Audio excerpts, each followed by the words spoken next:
ഈ ലോകത്ത് ഇങ്ങനെയൊക്കെ മനുഷ്യരുണ്ടോ? എനിക്ക് അത്ഭുതം വരികയാണ്. എൻ്റെ ഈ കയ്യിരിക്കുന്ന പൈസ ആണ്, ഞാൻ തുറന്നു വരെ നോക്കിയിട്ടില്ല, എന്നെ ഏൽപ്പിച്ചതുപോലെ ഞാൻ കൊണ്ടുവരികയാണ്.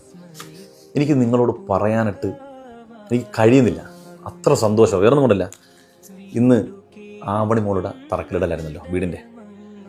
ആവണി മോളുടെ അമ്മ ബിന്ദു ചേച്ചി, അവർക്ക് വീട് പണിയാൻ 30 ലക്ഷം രൂപ അവർക്ക് കിട്ടി.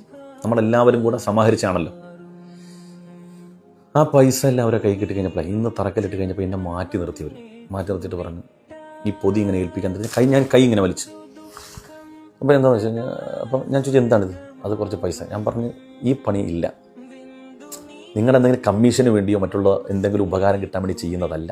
ഇന്ന് വരെ അങ്ങനെ ചെയ്തിട്ടുമില്ല. എനിക്ക് ജീവിക്കാനുള്ള വഴി, എനിക്ക് ജോലിയുണ്ട്, ശമ്പളമുണ്ട്, കുഴപ്പമില്ല. അപ്പോൾ അവർ പറഞ്ഞൊരു മറുപടിയാണ്, ഇത്രയും നല്ല സ്ത്രീകളെ, ഇത്രയും നല്ല മനുഷ്യർ ഈ ലോകത്തുണ്ടെന്ന് ആലോചിച്ചപ്പോൾ വല്ലാത്ത സന്തോഷം വന്നു ഈ ബിന്ദു ചേച്ചി. കാരണം ഇത് നിങ്ങളോട് പറഞ്ഞില്ലെങ്കിൽ നമ്മളൊക്കെ ഇങ്ങനെ ആകണം, അതിനു വേണ്ടി ഇതെടുത്ത് പറയുന്നത്. ഈ പൊതി എന്നെ ഏൽപ്പിച്ചിട്ട് ബിന്ദു ചേച്ചി പറഞ്ഞാൽ, ഇത് ഉസ്താന് തരില്ലോ, എന്തെങ്കിലും ഉപഹാരമാണെന്ന് വിചാരിക്കേണ്ട.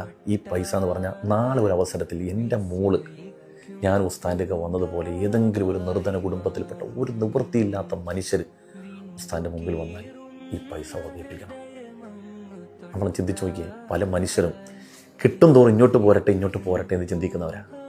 പക്ഷേ ഇതങ്ങനല്ല.